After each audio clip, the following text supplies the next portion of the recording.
Dogworks Radio is sponsored by Alaska Dogworks. Check out their website at alaskadogworks.com. You can support this podcast on patreon.com/firstpawmedia. Radio Free Palmer 89.5 KVRF presents Mushing Radio, hosted by Robert Forto. Mushing Radio is about dog-powered sports, living in the Great White North, and mushing. Visit our website at mushingradio.com. Here is your host, Robert Forto. Hello and welcome, everybody. This is Robert Forto, and you're listening to Mushing Radio here on KVRF 89.7 in the Mat-Su Valley. RadioFreePalmer.org is our live streaming site. You can find all of our episodes over on DogWorksRadio.com, as well as on the app RadioFreePalmer.org. And tonight we welcome back a guest that we had on a few months ago, probably towards the end of the year, about a documentary that he produced that is related to the Serum Run, sled dogs, Siberians, the whole nine yards. If you remember, his name is Jeremy Grant. Jeremy, how's it going today? It's going terrific. Thank you so much for having me back. I really appreciate it. Well, thank you very much for being on. I know that you're calling from northern New England. Whereabouts? Calling from Mid-Coast, Maine, so I'm over in Searsport, Maine right now. Great location. It is a great location. I'm looking forward to telling a story or two about our trek up to Maine in a bit, but let's jump right into this documentary. As I mentioned, you were the producer and sort of the hands-on guy for a big portion of this documentary with a mutual friend of ours, Jonathan Hayes, where he took a team of Siberians through the north of Maine, sort of in tribute to the Seppala Siberians and the Serum and whatnot. I know that was just released this weekend. What is the name of that documentary and what's it about? Yeah, the name of the documentary is True North, Legends of Dogs and Men. And you said it right there. Jonathan Hayes is this legendary musher, and he is recreating the Serum Run here in Maine. So he's set out from the border of Canada and Maine, going through some of the most remote wilderness to recreate a 261-mile journey with the same breed of dog as Togo. And his journey brings him to all these remote hunting camps and just meets all these remarkable people, and just the trail conditions and the place that it was just stunning. So it made for a really, really fun project. And John is just such an educated and well-spoken man, and just such a steadfast level of determination that it was a true pleasure to have a part of. And as I mentioned, not only were you the filmmaker, the director, the writer, all of that, but you really got your hands dirty during this process as well, didn't you? Oh, yeah, it was a blast. So in order to get the footage, we had to be where Jonathan was. So we weren't able to take all the same trails, so we had to do a lot of different navigation, and whether it was snowshoeing or snowmobiling or driving old logging roads, whatever it took to kind of get winning where we could to be able to see him, to be able to tell this story. We want to see his highs, we want to see his lows, and we want to be able to share it. This trek isn't not an easy thing, and to make it more difficult, a typical, say, 250-mile race, you do have a lot more support, and you're typically running more dogs. Jonathan went out with only 8 dogs for this expedition, so these dogs were in really good shape, and it was really impressive. And as we mentioned at the top, it was just released here this weekend, and I saw online, I believe it was on Jonathan's Facebook page, that the day we're recording this on the 27th of February, happened to be the 1-year anniversary of when the expedition was completed. Is that right? I believe so, which is pretty exciting. That is awesome. Pretty exciting. So with this documentary, it took a while to get out to the public to be able to see it, but you did some lead up to that. I know when we talked last time, you were talking about getting on the film circuit, the film festival circuit, and things like that. Sort of pick up where we left off before, even though that was just a few months ago. What happened in that time? Yeah, so we submitted to a bunch of film festivals, and it's been in quite a few, and it's going to be in a few more. But we just had such a hunger and desire to get it to the audience that we know wanted it. And, there's this incredible community out there, splitters right now, and just the incredible community in Maine and the support that we've had behind the project. Instead of it being buried in the film circuits for another year, we figured we're just gonna, like I said, we're near that 1 year mark, so we wanted to get it out and wanted to start sharing it with everybody. And it's been exciting. We're gonna have some nice theater showings here in town, maybe a couple drive-up theaters even in the state throughout the season. We've got the Can-Am Crown coming right up here in Fort Kent on March 5th. We're gonna have 3, maybe even 4 show times for the movie there, which will be incredible. So people that are at the event, they can go to the local theater and see it if they want to get that full experience, because the documentary, it's a feature length. So it's about an hour. So you don't want to sit there and stare at that on your phone the whole time. You want to make sure that you get comfy, and, that's why we have it on YouTube and Facebook. So if you do want to watch it on your phone, you can, but that way you can also cast it to the TV and make some popcorn and really immerse yourself in it. And any other mushers out there, there's a lot of moments where they're going to be able to put themselves in Jonathan's shoes and just really relate to a lot of these situations. So it's worth taking the time.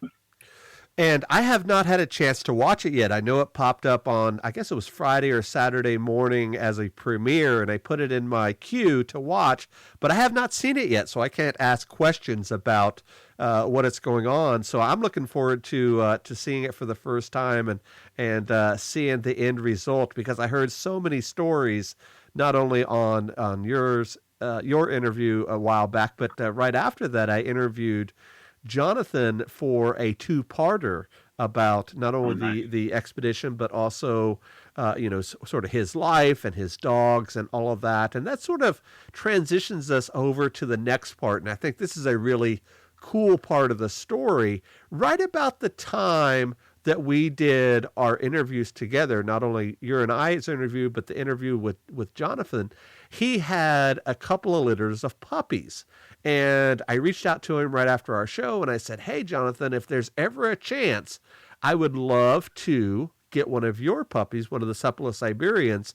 And we made that happen. And I went and picked up our little girl, Isolt, at the end of January. But around the same time, you were working with Jonathan as well to get your own dog from the other litter that he had. He had 2 litters. One that was almost an all-white litter. Then the litter that we got ours from is more of that prototypical husky look in terms of color, with the gray and the white and the mask and all of that. So let's talk a little bit about your dog, Aurora Eve, who is now your adventure buddy. And I can't wait to hear some of the stories that you have and how it relates to everything that happened over the last year or so with your relationship with Jonathan. And it's just been one of these things that if you would have talked to me maybe even a year and a half ago and said, "Jeremy, you're going to own a husky," I would say, no, there's no way, because they're too much work and it's just something that I'm not going to bring in my life. But that was before I knew anything about them. And that was just the stereotypical thing that you hear. They're so wound up. They're so energetic. But on the trail, really getting to know these dogs and getting to know Jonathan and his kennel, I mean, they're just something else. They're just so brilliant. They're so loving.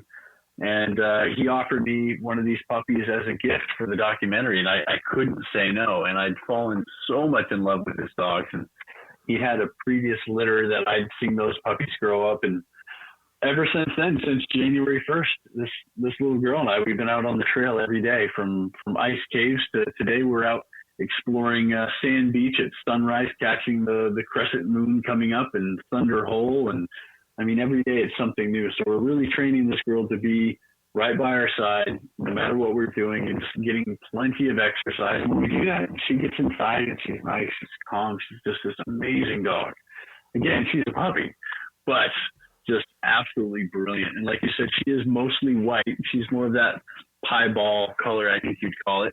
A couple dark markings here and there, which is really good and nice and unique. And, just the amount of love that she pours out and that the kids have already, explored and found with this dog is just remarkable. And the things that we have in store, there's a lot of bigger adventures that I have for our video series this upcoming year. In December, actually, I did something kind of random last minute and decided to run a marathon. But to make it a little different, we ran a marathon with a chainsaw to raise a bunch of money to help some sick kids in Maine. So that was quite an ordeal. You know, it took us a lot longer than a normal marathon. But again, something like that would just be amazing with this little dog by our side. So to be able to have something that shares this incredible history and the roots of this lineage here in Maine. So for me to be able to take this dog out into the world and to constantly talk to people about her and to share that history, that just means so much to me about keeping that alive and educating people. A lot of people have seen the Togo movie, but there's still so many that haven't. So it's a nice education tool as well. It is, and of course, anytime they see Siberians, they immediately think of those sled dog movies, whether it is Togo or Eight Below or Iron Will or whatever.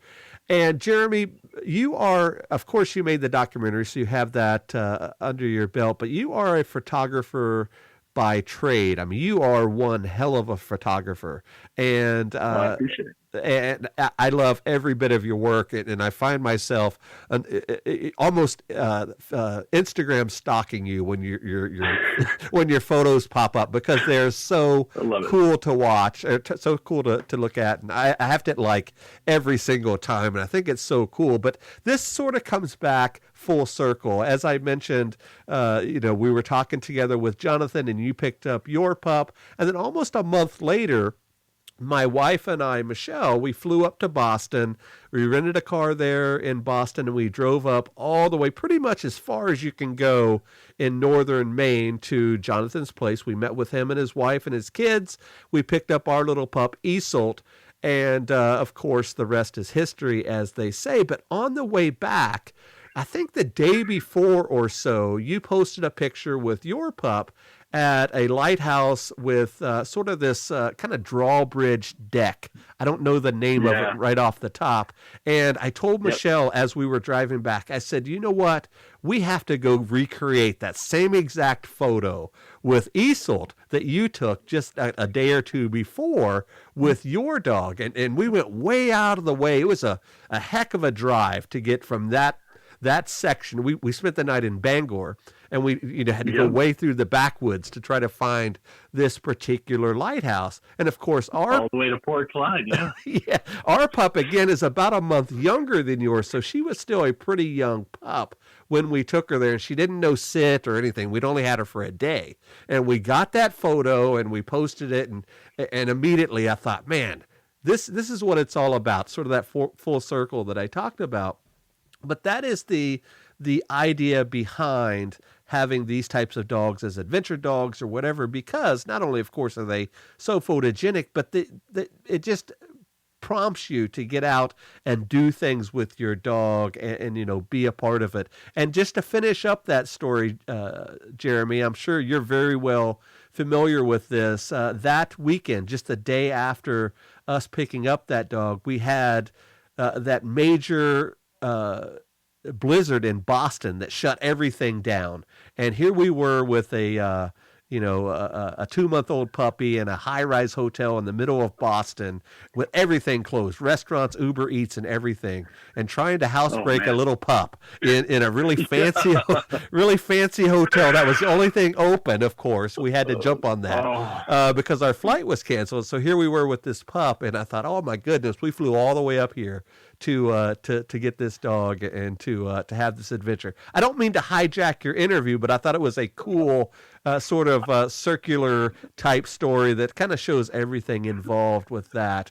So I guess my next question after that long-winded story is, what the heck is next with not only your pup and sort of your work with photography and video and all the other projects that you do, but what are you doing with Jonathan now that it's been released? Are you guys going to do any talks or promote it in some way together? What's next? Because typically a movie's made, and then there is this period of time, and then it's released, and that's typically in the big shows. That's where you see the red carpets and all that kind of stuff. What's next for you guys? Well, we have the Can-Am Crown that's coming up, and I'm sure any musher out there kind of understands the level of dedication that it takes to train and prepare for some of these events. And Jonathan has a remarkable family, and their entire family is helping train the dogs for a couple of races that they have at the Can-Am. I think they're doing the 100-mile. So a lot of their time has just been dedicated and focused purely into this, getting these dogs ready for the event. And then after that, things will settle a little bit, and we've already done some school presentations and some talks here and there, and Jonathan and I will continue to kind of expound upon it. We want this to be an educational tool, but we will also want it to be very entertaining, and we want people to understand the roots and the lineage here. So Jonathan and I, this isn't going to be our last project by any means. There is actually another project in the works that it's very, very exciting. I can't talk about it yet, but it's going to be remarkable. Just to give you an idea, I've already started working out for it, and it's probably not for another year, but it's going to take that much time for me to be in shape enough to be able to document this the way that we need it to be.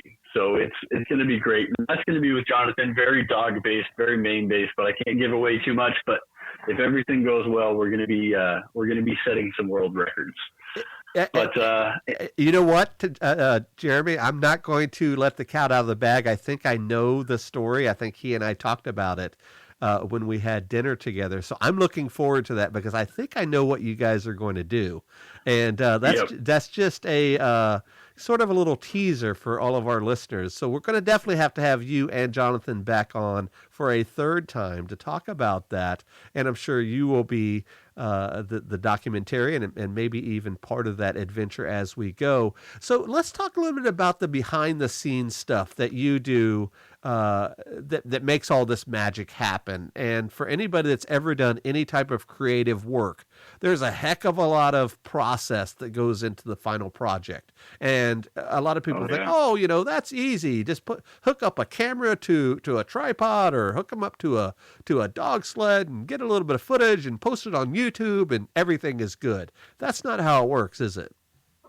Oh, not at all. And, the thing with me is I absolutely love adventure. I love the outdoors. That's where I feel the most myself. I feel in my element.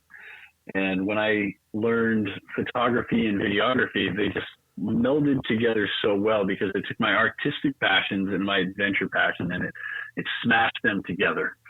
So if I can get excited about what the adventure is, what the story is while I'm filming it, it gives me that extra motivation to literally go the extra miles, to get it done, to do whatever it takes to get the shot, to be able to showcase this story the best way I physically can.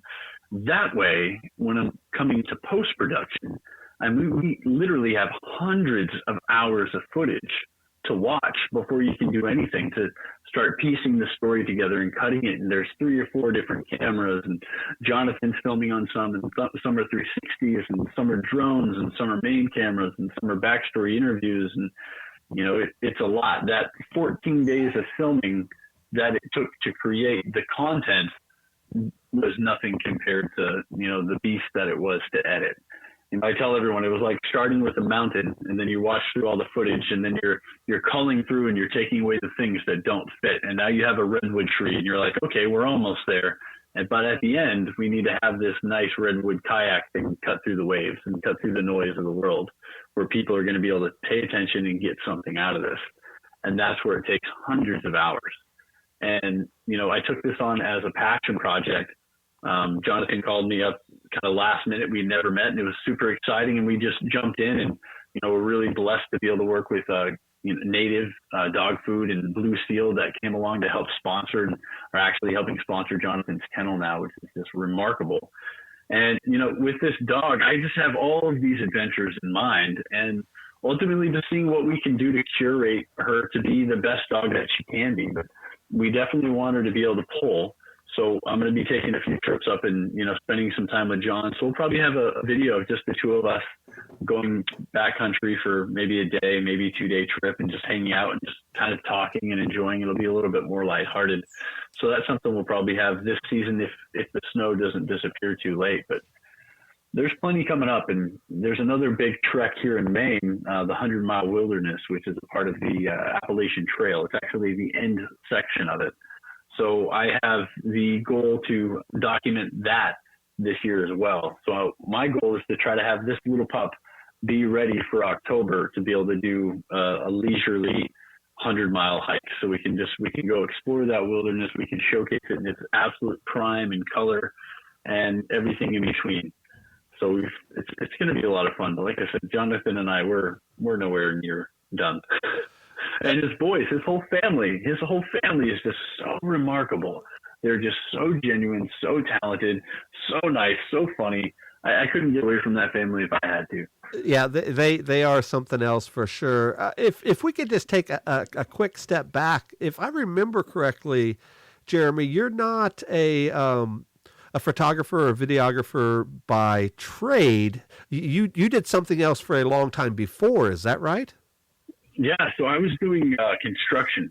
I traveled for quite a few years, and I came home and was super blessed to marry my high school sweetheart. And then it was time to kind of settle down and, get a job. And I gravitated towards construction, what I knew. And I did that for a number of years. And the second I heard about drones, my mind just started spinning about the construction applications of it. And down the road, as soon as they came out, the Phantom 4 series, the decent models, and I ended up investing in one of those to document roofs. Instead of, at the time, I'm 225 pounds. So instead of me going up on your damaged roof, it's like, hey, let me sit here next to you and let me show you the damage. We can talk about it. I'd fly the drone. And I'm in one of the most beautiful places in the world. Yeah. So what happens when you throw that up 100 feet? Your mind gets blown. And just the scenery. And I was captivated and I was hooked. And I couldn't put it down. And I just kept developing that. And next thing I know, the construction industry started doing amazing. And I walked away from everything. And I started from scratch, essentially, and taught myself how to film and photo. And each day, each adventure is an experience. This documentary, this is my first feature-length documentary. It's the first time I've ever attempted to tackle something this large. We've done multi-day trips. I've been out sailing at sea for multiple days on the Victory Chimes, which is this incredible schooner, and we're cutting through the coast. And, I've got all kinds of multi-day adventures. My trip down the Allagash waterway, which is also part of the section that we did on the Jonathan's Trek, which is so great. I love that area. But again, that film's only, 16 minutes. This is, an hour, and it's such an important story to weave in. We want to be genuine to Jonathan's story and his expedition and the relationship with his dogs and the relationship with the people on this trail. And a big part of what I've found has helped me curate this is just really being passionate and caring. You find the right people, you're going to put in the work. And that's where it comes down to. I started from nothing, but I want this more than anything. I want my children to see that we're pursuing our passions. It gives us the freedom to do what we need to do, to be able to explore, to be able to inspire others, to get outside, to discover something awesome. That's what this is all about. My whole mission is to get people to step outside of themselves a little bit, appreciate the moments that are in front of them in their life, appreciate that gorgeous sunset. If you've got 20 feet of snow, I want you to laugh your butt off and go play in the snow. If you're in the middle of the desert, I want you to build a sandcastle, and I want you to embrace that. We're not promised tomorrow. So these experiences, you grow so much from such a short period of time, and you learn and you grow and you pass that on. And I don't want any of these things to fade away in Maine. It's so important for me, for my children to see this and my children to understand the relationship that you can have between animal and man and your relationship in outdoors. And when you're in the elements together, it becomes that sustainability. It's not, yes, there is the hierarchy of, the musher and the owner and the dog, but at the same time, there's that reliance upon each other. And that is something so much deeper. So I don't know. That's a rambled answer, but yeah. Hey, that's awesome stuff. I really appreciate you sharing. And I think all of our listeners that listen to this show are nodding their head as you say that story. And like you said at the very beginning, you're just recently interested in all of this. A lot of this is new to you in terms of living with the dogs, and all of that is a new experience for you. And I think that's so cool. Jonathan, I have to ask a couple of questions about your dog before we go. I have been an owner of Siberians since 1987, so a heck of a long time. And I told Jonathan this is probably the last puppy we will ever buy. Our little girl Isolt. So hopefully we started with Siberians, and I will end with Siberians in my dog life if they will. But Siberians are a different breed than Golden Retrievers and Labradors and German Shepherds. They have their own mind. So I have to ask you, what have been the major triumphs and the major struggles that you have seen in your couple of months together with your little pup? Because these are not your typical family dog, are they? No, I mean, you hit the nail on the head. I mean, we have this amazing Golden Retriever, and he's such a love dove. And, the difference between the intelligence between the two, the Golden Retriever, he that's my wife's dog. We've trained that dog to be by my wife's side. If I'm not home, that dog's protector, always with the wife. In doing so, that dog lives for her, lives for the family, like the love in his eyes.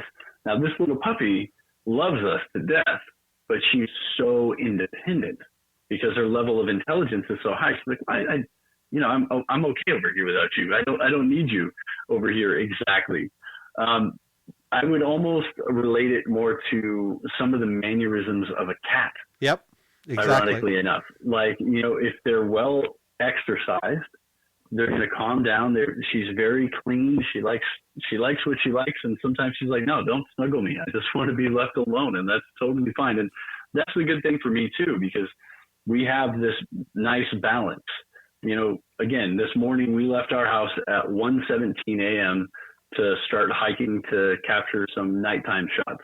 So this little pup is out on the beach with me at 2:30 in the morning to 4:30 in the morning, running around, having a great time, getting treats.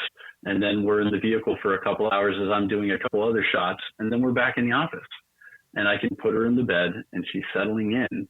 Now, the thing with this puppy is I am blown away by how quickly she's choosing to retain what she's retaining. Now, when I say that, I understand the things that she can learn, and there's the difference with that stubborn willingness to not obey.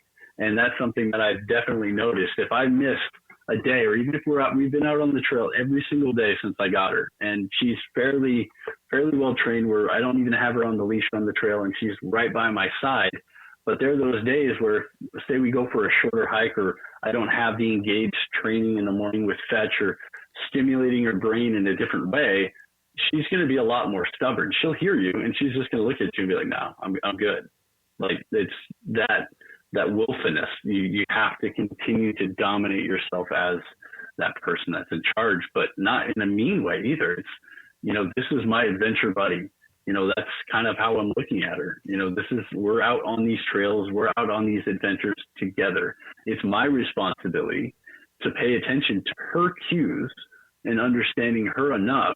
When is she not having fun? When is she overexcited? When is she scared? When is she cold? All of these different factors. And, we went all in with this dog knowing how difficult it was going to be, because it is not your typical house pet. So pretty much the entire month of January and February, we've done nothing but just try to pour into this dog. And again, for our lifestyle, to be able to take the photos and have this freedom, it's been terrific. But I don't want to scare anyone, but you just need to know it takes a massive amount of time and dedication. And they're just remarkable dogs. If you exercise this dog, it's going to be great. If you neglect this dog, or any dog, it's not going to do well. You can't put this dog in a kennel after 10 minutes of exercise and then walk away for 3 hours. It's going to destroy everything and hurt itself. It's a different level of animal that takes a different level of patience. And honestly, it's been good for me. It's been really good for me. You know, Jeremy, I keep wanting to say Jonathan, Jeremy, back and forth. Jeremy, you described the life of a Siberian Husky owner to the T, and I think again, anybody that's ever owned one will know exactly what you're talking about. Interestingly enough, you talked about sort of the pros and cons of having a working dog like this, and I'm sure that you've seen the movie that just came out called Dog that showcases a Belgian Malinois. I believe it's a military working dog. And anytime a movie like that comes out, of course, people run out and buy whatever breed that they see on the movies. And I'm saying this because you're a filmmaker and you're probably very well aware of this. And I think that you covered everything that I wanted to cover in that podcast about that movie Dog, about what you said about your little girl, Aurora, and the pros and cons of having one of these high caliber working dogs. They are not for the faint-hearted. They aren't the dog for everybody. This isn't your typical, as you said, your golden retriever is happy to lay around the house and hang out with your wife, but these dogs are definitely a different animal, and I think that you showcased that nicely. Jeremy, we covered a heck of a lot of information today about your work with film and Jonathan and your pup and all of that. Did we miss anything that you wanted to mention here before we go? Oh, probably, but you'll just have to have me back because we'll have plenty of fun to be had. And Excellent. we need to get our puppies together, and you should just bring me up next time, and we'll get some iconic shots up your way. Well, I asked Jonathan to come up to train for some races up here, whether it be Iditarod or qualifiers or whatever, and we're working on something. So we'll see in the near future. I don't know if it'll happen next year or when, because he has a very active family, as you mentioned. But yes, I look forward to having you on many times more, especially as you guys film your adventures together. And if I'm ever out that way, I'll definitely look you up. I wanted to do it when we were there, but we were up and out so quick in our time there, but we didn't have time to do anything, of course, with that dang blizzard that shut down the entire New England area. Yeah, so I really appreciate it. Before we go, Jeremy, how can folks follow you? What's the best way to contact you? Where are you most active? Lay out your links for us. All right, guys. So I am most active on Facebook and Instagram, and you can find my company under The Timber Cross. That's how you're going to find my Facebook things, and everything else is going to be under my name, Jeremy T. Grant. You can find me on Instagram and YouTube, and you're going to find all the content there. If you want to see some of the photos, you definitely want to make sure you hop on Instagram, and we like to make sure that we share the stories. Aurora and I were walking through the forest today, and a big gust of wind comes through, and it was near whiteout conditions. So we were able to film some of that. There's just so much fun to be had. So I really want to help share it with you guys. And I hope you can take the time to watch the film. The best place to probably watch the film will be YouTube. Go to YouTube, look up Jeremy T. Grant or True North, Legends of Dogs and Men. Pop some popcorn and enjoy it. Excellent. And we'll definitely put some links over on your show notes page so folks can have an easy way to watch that as well. Jeremy Grant is our guest today here on Mushing Radio. We will see you guys next time. Goodbye. From Dogworks Radio, this is Mushing Radio. We hope you enjoyed this episode, and we invite you to subscribe in Apple Podcasts, Spotify, Stitcher, or wherever you get your podcasts. You'll find a link on the episode notes. You can tap or swipe on the episode cover art, and you'll see some offers from our sponsors. You can support our show by supporting them. If you like what you have heard, we would love it if you could give us a 5-star rating and tell your friends how to subscribe too. Your hosts are Alex Stein and Robert Forto. Our producer is Robert Forto, created for Dogworks Radio.